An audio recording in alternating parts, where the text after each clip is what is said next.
We're just My mom and dad are at the space where situation in Elk City. Situation. Well, I don't know what you call it. I think that's a shindig. A shindig. It's states where it's shindig. They're having all the fun. They're matching outfits.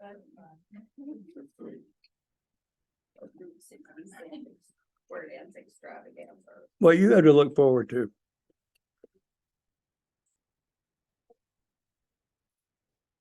Now he's ranked above me in the wheel. They tell me that all the time.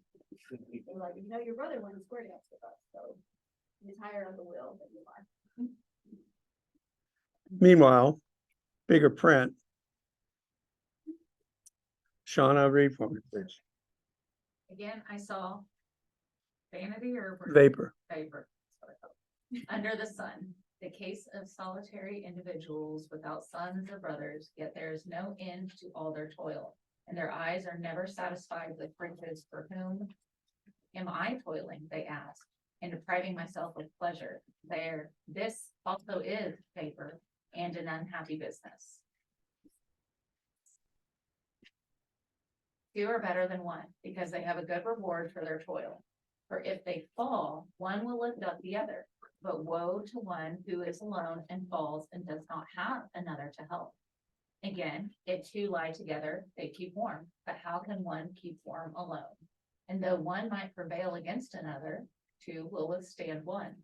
A threefold cord is not quickly broken. Okay, so, okay. Yeah. Sound advice. Why is it in the Bible? 13. Janie, why don't you read for me? Better is a poor but wise youth than an old but foolish king who will no longer take advice. One can indeed come out of prison to reign, even though born poor in the kingdom. I saw all the living who, moving about under the sun, follow that youth who replaced the king. There was no end to all those people whom he led. Yet those who come later will not rejoice in him. Surely this also is vapor and a chasing after the wind. So, in my outline, I labeled this section the futility of Horatio Alger. All right, so this guy makes himself all the way to king, but so what? Nobody cares. That's just okay. Kind of like celebrities. Like what? Like that, when I was reading that, it reminded me of like celebrities. And Yeah. like everybody follows them for a little while, and then the next generation doesn't even care or remember who they are. All right. Renee, is it big enough? Yep. Guard yourself when you go to the house of God. To draw near to listen is better than the sacrifice offered by fools, for they do not know how to keep from doing evil. Never be rash with your mouth, nor let your heart be quick to utter a word before God. For God is in heaven and you upon earth. Therefore, let your words be few. That actually kind of makes sense in light of Job. But okay, please. For dreams come with many cares, and a fool's voice with many words. When you make a vow to God, do not delay fulfilling it, for he has no pleasure in fools. Fulfill what you vow. It is better that you should not vow than that you should vow and not fulfill it. Do you see the God at arm's length here? It's knowledge of God, but the intimacy with him is it's not there. I mean, it's really a picture of God. It's the Gary Larson God at his computer about to hit the smite button. You've seen that cartoon, haven't you? The guy's walking across and smite. It's this picture of God. Do not let your mouth lead you into sin, and do not say before the messenger that it was a mistake. Why should God be angry at your words and destroy the work of your hands? Okay. One more verse. With many dreams come vapors and a multitude of words, but fear God. Okay. Fear God.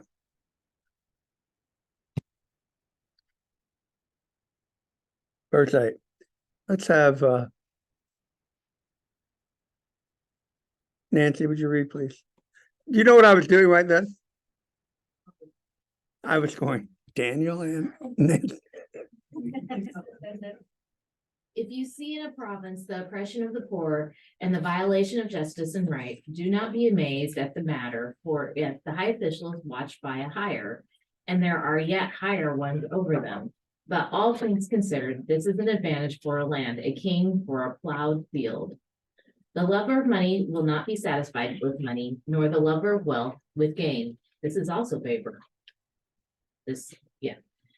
When goods increase, those who eat them increase, and what gain has their owner but to see them with his eyes.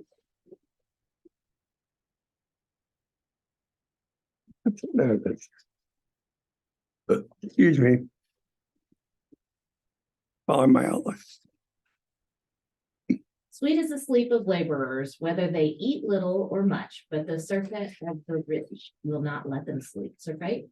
So the abundance of the rich won't let them sleep. Okay. Because now they're worried about where is it? Who's going to steal it?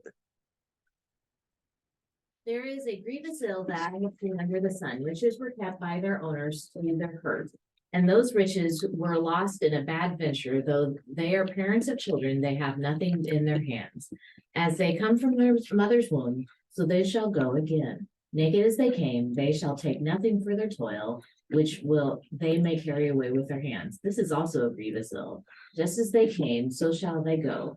And what gain do they have from toiling for the wind? Besides, all their days they eat in darkness and much vexation and sickness and resentment. Does this sound like a guy you want to hang with? No, No, he's not pleasant. Why do you always take the dark side? Now, this is like what follows. It's the conclusion of this first part. So I'll let you read it, Nance. this is what I have seen to be good. It is fitting to eat and drink and find enjoyment in all the toil with which one toils under the sun, the few days of life God gives us, for this is our lot. Likewise, all to whom God gives wealth and possessions and whom he enables to enjoy them and to accept their lot and to find enjoyment in their toil, this is the gift of God. For they will scarcely brood over the days of their lives because God keeps them occupied with the joys of their heart. And so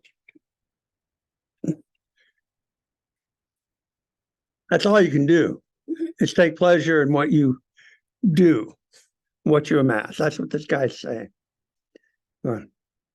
Okay. Now he's going to go in a different direction. Daniel? There is an evil that I have seen under the sun, and it lies heavy upon humankind. Those to whom God gives wealth, possessions, and honor, so that they lack nothing of all that they desire. Yet God does not enable them to enjoy these things, but a stranger enjoys them. This is vapor. It's a grievous ill. I mean, he's not holding back. It's a grievous ill. And by the way, who does this? Okay. Verse 3. A man may beget 100 children and live many years, but however many are the days of his years, if he does not enjoy life's good things or has no burial, I say that a stillborn child is better off than he. For it comes into vapor and goes into darkness, and in darkness its name is covered. Moreover, it has not seen the sun or known anything, yet it finds rest rather than he. Even though he should live 1,000 years twice over, yet enjoy no good, do not all go to one place? Live 2,000 years, you're still going to die. Just like the stillborn, going to the same place. Oh boy. Now hear this. Jeff? All human toil is for the mouth, yet the appetite is not satisfied. For what advantage have the wise over fools? And what do the poor have who know how to conduct themselves before the living? Better is the sight of the eyes than the wandering of desire. This is also vapor and a chasing after wind. Whatever has come to be has already been named, and it is known what human beings are. and that they are not able to dispute with those who are stronger. The more words, the more vapor, so how is one the better? For who knows what is good for mortals while they live the 2 days of their vain life, Vapor is life, but yeah. which they pass like a shadow. For who can tell them what will be after them? Well, so he ends up in kind of a despair. Part of you's got to be going, okay, fine. Why is this in the Bible?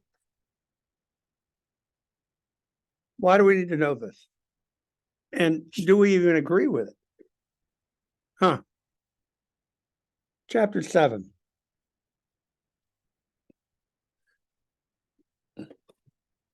Kenny? Good name is better than precious ointment, and the day of death than the day of birth. It is better to go to the house of mourning than to go to the house of feasting. For this is the end of everyone, and the living will lay it to heart. Sorrow is better than laughter, for by sadness of countenance the heart is made glad. The heart of the wise is in the house of mourning, but the heart of fools is in the house of mirth. It is better to hear the rebuke of the wise than to hear the song of fools. For like the crackling of thorns under a pot, so is the laughter of fools. This also is vapor. Surely oppression makes the wise foolish, and the bride corrupts the heart. Better is the end of a thing than its beginning. The patient in spirit are better than the proud in spirit. Do not be quick to anger, for anger lodges in the bosom of fools. Do not say, why were the former days better than these? For it is not from wisdom that you ask this. Wisdom is as good as an inheritance, an advantage to those who see the sun. For the protection of wisdom is like the protection of money. And the advantage of knowledge is that wisdom gives life to one who possesses it. Consider the work of God, who can make straight what he has made crooked. In the day of prosperity, be joyful, and in the day of adversity, consider God has made the one as well as the other, so that mortals may not find out anything that will come after.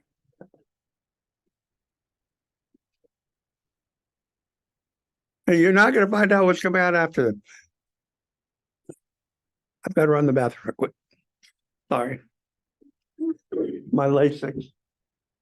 You're good. Gotta go be a race boy. I like your shirt.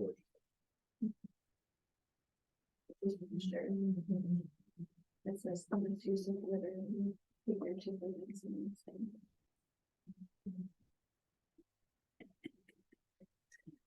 I think that's funny.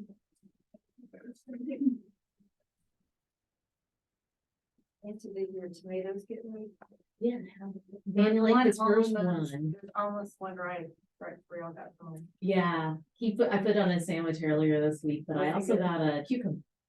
Oh, where Nice. was that? It was hidden in there and I found it. I was like, I didn't even see it. yeah. What was the one you had in your planner that had the big balloons? That is a butternut squash and it was starting to pull out one and then it died. So I'm hoping that I get something off of that. I'm sure. You need to go to. No, I'm sorry. I'll take care of that. You go ahead and go. I'm so sorry. No, you're good. Thank you, Miss. Thank you.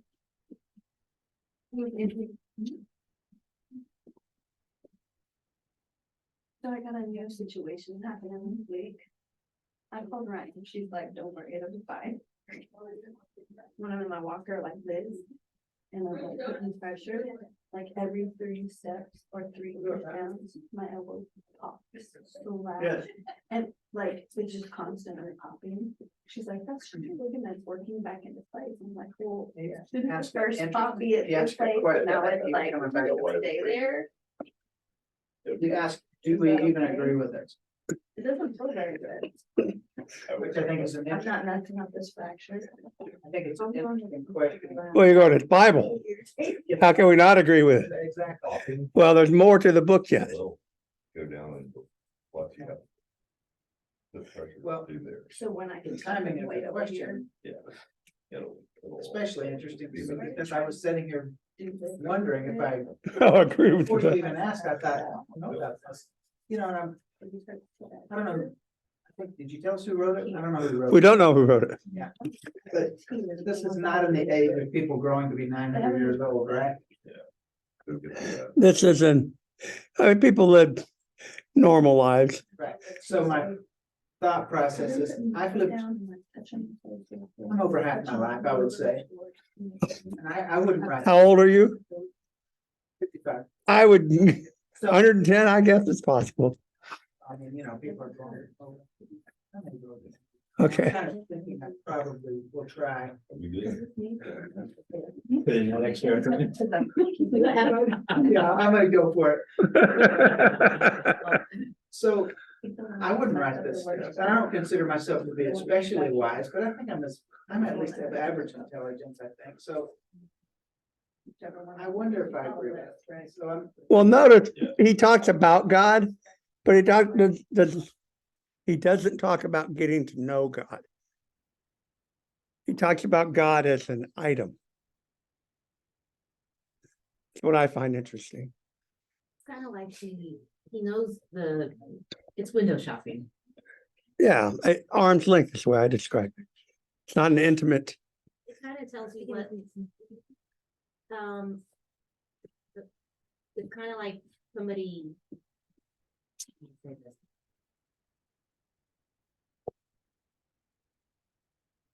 You have it shows kind of what life looks like if you have like a basic knowledge of God, but not really a relationship with him. And it's like saying, this is the absence. This is what you're gonna see in the absence instead of with the whole. No, that's exactly right. So, yeah, this, by the way, it's what Greek philosophy. I'm not having a stroke. This is what Greek philosophy sounds like. All right, they don't do it in these words, but that's the idea. They don't have the idea of the divine as intimately involved. Miss Bustle, she's bustling in. All right. Verse 15, Kevin. In my vapor life, I have seen everything there. There are righteous people who perish in their righteousness, and there are wicked people who prolong their life in their evil doing. Now that's just, you'd go, that's just not right. It's just not right. But look where he goes with this. He's heading towards the big conclusion of, we're in the middle of the book, but it's the big point of the book. Do not be too righteous and do not act too wisely. Why should you destroy yourself? Now, I want you to hear that. Don't be overly righteous. And don't be overly wise. Why should you destroy yourself? Verse 17. Do not be too wicked. Do not be a fool. Why should you die before your time? On the other hand, don't be overly wicked. And don't be a fool. Why should you die before your time? It is good that you should take hold of the one without letting go of the other. For the one who fears God shall succeed with both. And it's good that you should take hold of the one, wisdom, without letting go of the other, wickedness. Now, did Jesus ever say that? This is your classic middle road. Avoid the extremes, go down the middle. That's what he's saying. This is a Zen Buddhist sportive conclusion. And why in the world is this in the Bible? Things that make you go, Arsenio Hall moment, right? You guys know who Arsenio Hall is, right? Okay. Don't be too righteous, don't be too wicked. Take hold of the righteousness without letting go of the wickedness. You'll succeed with both. Classic middle of the road. So are they saying be just a little bit evil? That's exactly what he just said. Take hold of the one without letting go of the other. Don't be a zealot. We don't need an Elijah. being overly righteous. It's an interesting viewpoint. And it should be making your eyebrows go, what? Let's see where this goes. Keep going, Kevin, 19. Wisdom gives strength to the wise more than that are in the city. Surely there is no one on earth so righteous as to do good without ever suffering. So you may think you're righteous, but nah. Do not give heed to everything that people say, or you may hear your servant cursing you. Your heart knows that many times you have yourself cursed others. All this I have tested by wisdom. I said, I will be wise, but it was far from me, that which is far off and deep and very deep. And who can find it out? I turn my mind to know and to search out and seek wisdom and the sum of things, and to know the wickedness is folly and the foolishness is madness. All right, well, it's almost like he's contradicting himself, but nevertheless, I'm learning enough to know that wickedness sucks. Okay. 26. I found more bitter than death, the woman who is trapped, whose heart is snares and nets, whose hands are fetters, one who pleases God escapes her, but the sinner is taken by her. See, this what I found, says the teacher, adding one thing to another, find the sum, which my mind has sought repeatedly, but I have not found. One man among thousands I have found, but women among these I have not found. Okay, he's not big on women. 29. See this alone, I found that God made human beings straightforward, but they have devised many schemes. Okay, so humans are a complicated bunch. Wow. All right. Moving on. Choose the middle path. That was his ultimate conclusion. Shauna, have you read? Julie? You get to start in chapter 8. Like the wise man, and who knows the interpretation of a thing. Wisdom makes one's face shine, and the hardness of one's countenance is changed. Keep the king's command because of your sacred oath. Do not be terrified. Go from his presence. Do not delay when the matter is unpleasant, for he does whatever he pleases. For the word of the king is powerful, and who can say to him, what are you doing? Whoever obeys a command will meet no harm, and the wise mind will know the time and way. For every matter has its time and way, although the troubles of mortals lie heavy upon them. Indeed, they do not know what is to be, for who can tell them how it will be? No one has power over the wind to restrain the wind, or power over the day of death. There is no discharge from the battle, nor does wickedness deliver those who practice it. All this I observed, applying my mind to all that is done under the sun, while one person exercises authority over another to the other's hurt. Okay. Look, this is that Zen stuff, more or less. Obey the king. He's in control. Okay. Fair enough. Moving on to his frustration is going to come to the fore here. Daniel, why don't you read for me? Oh, wait a minute. You haven't read. I haven't read. Yes, You want me to go? please. All right. Then I saw the wicked buried. They used to go in and out of the holy place and were praised in the city where they had done such things. This also is vanity, because sentence against an evil deed is not executed speedily. The human heart is fully set to do evil. Though sinners do evil 100 times and prolong their lives, yet I know that it will be well with those who fear God, because they stand in fear before him. But it will not be well with the wicked, neither will they prolong their days like a shadow, because they do not stand in fear before God. There is a vanity that takes place on earth, that there are righteous people who are treated according to the conduct of the wicked. So he's just contradicted what he just said. Okay, now he's coming back and going, well, yeah, but that's what's going on here. And there are wicked people. And there are wicked people who are treated according to the conduct of the righteous. I said that this also is vanity. So I commend enjoyment, for there is nothing better for people under the sun than to eat and drink and enjoy themselves. For this will go with them in their toil through the days of life that God gives them under the sun. Oh, you drink me merry. Okay, not what we expect. 2 more verses. I apply my mind to know wisdom and to see the business that is done on earth, how one's eyes see sleep neither day nor night. Then I saw all the work of God, that no one can find out what is happening under the sun. However much they may toil in seeking, they will not find it out. Even though those who are wise claim to know, they cannot find it out. Okay, this guy is, well, I'll just let it speak for itself.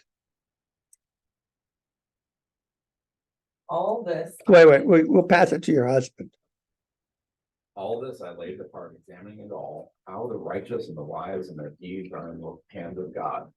Whether it is love or hate, one does not know. Everything that confronts them is vanity, since the same fate comes to all, to the righteous and the wicked, to the good and the evil, to the clean and the unclean, to those who sacrifice and those who do not sacrifice. Oh, wait. Did you hear what he just said? Same fate comes to all.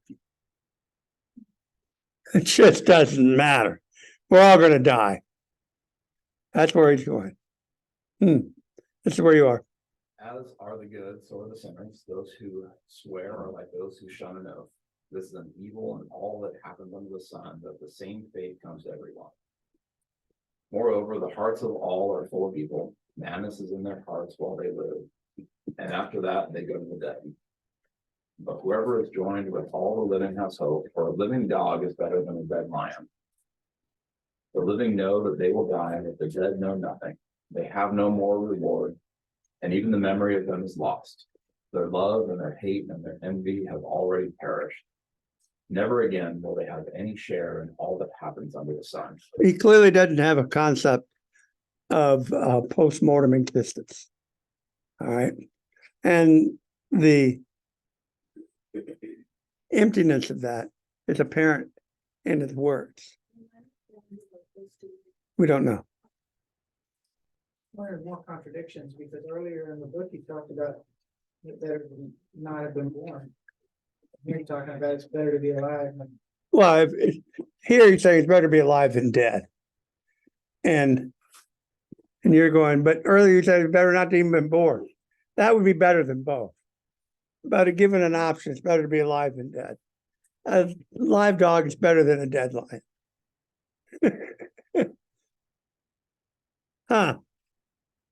Verse 6.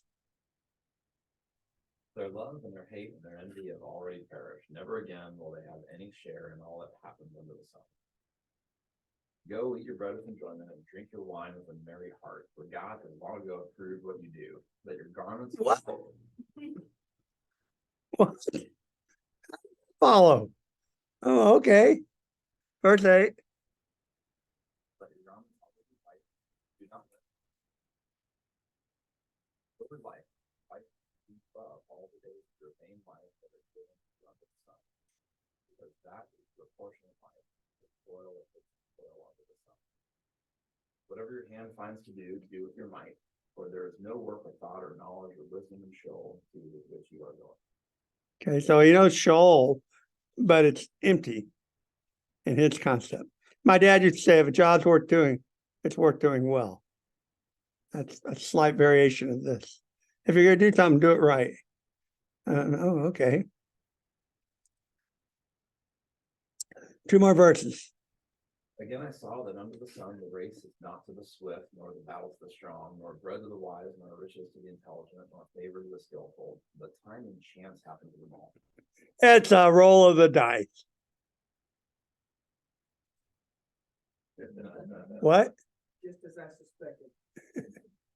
For no one can anticipate the time of disaster, let fish taken in a cruel net and like fish taken in a cruel net and like birds caught in a snare, so mortals are snared at a time of calamity when it suddenly falls upon them. Okay. I'm cheered. All right. Bill, do you feel like reading? Nope. Jeff Jankowski. Next section. I've also seen this example of wisdom under the sun, and it seemed great to me. There is a little city with few people in it. A great king came against it and besieged it, building great siege works against it. Now there was found in it a poor wise man, and he, by his wisdom, delivered the city. Yet no one remembered that poor man. So I said, wisdom is better than might, yet the poor man's wisdom is despised, and his words are not heeded. The quiet words of the wise are more to be heeded than the shouting of a ruler among fools. Wisdom is better than weapons of war, but one bungler, I would say bugler, one bungler destroys much good. Dead flies make the perfumer's ointment give off a foul odor. So a little folly outweighs wisdom and honor. The wisdom of the wise inclines to the right, but the heart of a fool to the left. And even when fools walk on the road, they lack sense and show to everyone they are fools. If the anger of the ruler rises against you, do not leave your post, for calmness will undo great offenses. There is an evil that I have seen under the sun, as great an error as that proceeded from the ruler. Folly is set in many high places, and the rich sit in a low place. I've seen slaves on horseback, and princes walking on foot like slaves. Whoever digs a pit will fall into it, and whoever breaks through a wall will be bitten by a snake. Whoever quarries stones. Breaking through a wall this is burglary is what he's talking about. Because you would just tear a hole in the clay wall. Whoever quarries stones will be hurt by them, and whoever splits logs will be endangered by it. If the iron is blunt and one does not whet the edge, the more strength must be exerted. But wisdom helps one to succeed. If the snake bites before it's charmed, there's no advantage in the charmer. Words spoken by the wise bring them favor, but the lips of fools consume them. The words of their mouths begin in foolishness, and their talk ends in wicked madness. Yet fools talk on and on. No one knows what is to happen, and who can tell anyone what the future holds? The toil of foils wears them out. Oh, fools. Toil of fools wears them out, for they do not even know the way to tempt. Okay. Folly's not good. Being stupid is not good. Fair enough. We're moving into the last section before we reach the conclusion. And this is going to be, it's going to turn into kind of a stream of consciousness. But ultimately, he's going to say, seek wisdom. Okay, because, yeah, you may die, but it's still better than being a fool. That's basically where he's at. All right, Julie. Alas for you, O land, when your king is a servant, and your princes feast in the morning. Happy are you, O land, when your king is a nobleman, and your princes feast at the proper time, for strength and not for drunkenness. Through sloth the rude sinks in, and through indolence the house leaks. Feasts are made for laughter, wine gladdens life, and money meets every need. Do not curse the king even in your thoughts, or curse the rich even in your bedroom. For a bird of the air may carry your voice, or some winged creature tell the matter. Send out your bread upon the waters, for after many days you will get it back. King James, cast your bread on the waters. Okay. Or sow seeds, see what happens. Divide your means 7 ways or even 8, for you do not know what disaster may happen on earth. When clouds are full, they empty rain on the earth. Whether a tree falls to the south or to the north, in the place where the tree falls, there it will lie. So we're back. You can't make a whole lot of difference. And this reminds me of that for everything there is a season. Whoever observes the wind will not sow, and whoever regards the clouds will not reap. Just as you do not know how the breath comes to the bones in the other's womb, so you do not know the work of God who makes everything. In the morning sow your seed, and at evening do not let your hands be idle, for you do not know which will prosper, this or that, or whether both alike will be good. Light is sweet, and it is pleasant for the eyes to see the sun. Okay, at this point, it's moving into more of a stream of consciousness sort of thing, as you'll see. And he's going to end up falling on the side of wisdom. But we're heading towards the conclusion. Keep going. Even those who live many years should rejoice in them all. Yet let them remember that the days of darkness will be ended. All that comes is vanity or vanity. Rejoice, young man, while you are young, and let your heart cheer you in the days of youth. Follow the inclination of your heart and the desire of your eyes, but know that for all these things God will bring you into the Do your dreams, but know that God's going to hold you accountable. Okay. anxiety from your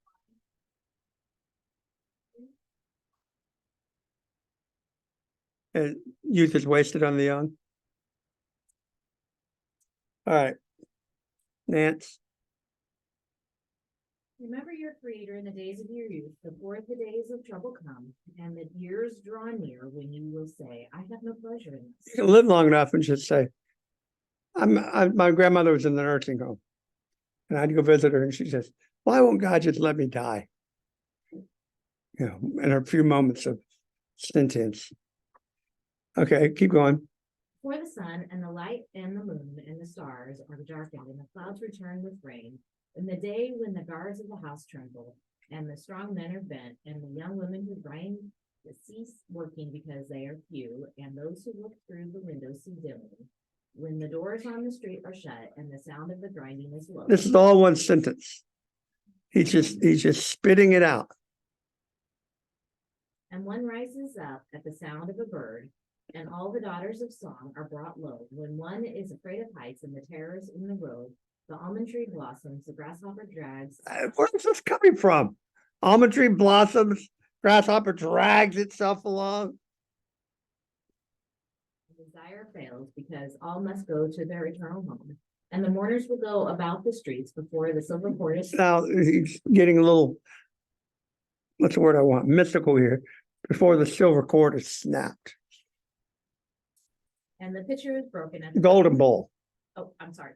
And the golden bowl is broken, and the pitcher is broken at the fountain, and the wheel is broken at the cistern, and the dust returns to the earth as it was, and the breath returns to God who gave it. Okay. Vapor of vapors, says the teacher. All is vapor. Ah. In this long stream of vapor of vapors. It's all vapor. And then the conclusion of the book. Besides being wise, the teacher also taught the people knowledge, weighing and studying and arranging many proverbs, clearly pointing at Solomon. The teacher sought to find pleasing words, and he wrote words of truth plainly. The saying of the wise are like goads, like nails firmly fixed or well hammered, are the collected sayings that are given by one shepherd. Of anything beyond these, my child, beware. Of the writing of many books, there's no end, and much study is a weariness of the flesh. The end of the matter, this is no longer the teacher, this is the author. The end of the matter, this is the end. Everything's been heard. And here's the conclusion. Fear God, keep its commandments, for that's the whole duty of everyone. For God will bring every deed into judgment, including every secret thing, whether good or evil. Really? We needed a whole book to say that? Pursuing wisdom, and he's befuddled.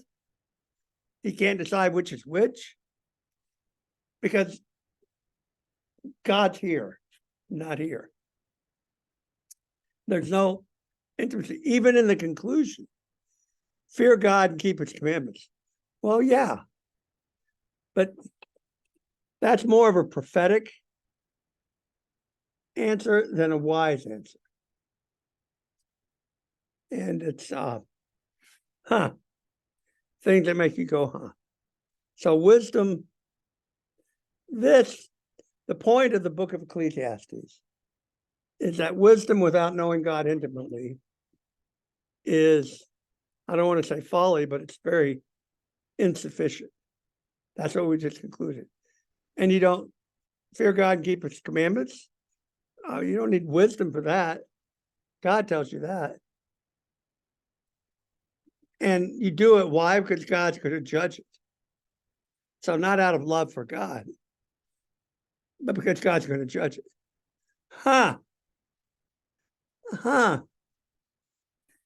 Couple that with Job and couple that with Proverbs. Job said, the whole point, in my opinion, of the book of Job is, my ears had heard of you, but now my eyes see you. That experience of God changed everything. He had no experience of God in Ecclesiastes. Proverbs, remember we went through it, and I kept saying, it's knowledge of the supernatural realm, knowledge of the God in his realm. That's where wisdom comes from. In other words, experience of God is what matters. Well, where we're going to go to next is Song of Songs.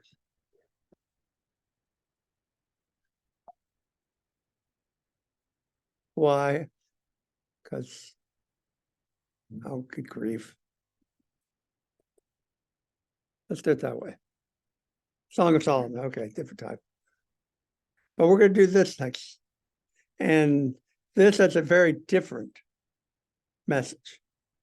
It's equally challenging. And well, I'll spend a little bit more time on it when we introduce it. Okay. Yes. So in the course of reading that, you pointed out that he doesn't appear to have a view on an afterlife, like the judgment that's referred to there then is a reference to, we believe in a final judgment based on our, what's he talking about there? On this earth? He talked about Sheol, notice. Yeah. But Sheol is kind of a nothing existence. So who really knows? I'm not sure he knows. He could be talking about in this life, but I don't think he's talking post-mortem per se. So it's God's going to find out and he'll hold you accountable in this life. But let's see but the other books think different. So, And you go, that's why I come to Sunday school, Donald. Here you go, So let's close in prayer. Oh, I got to stop recording.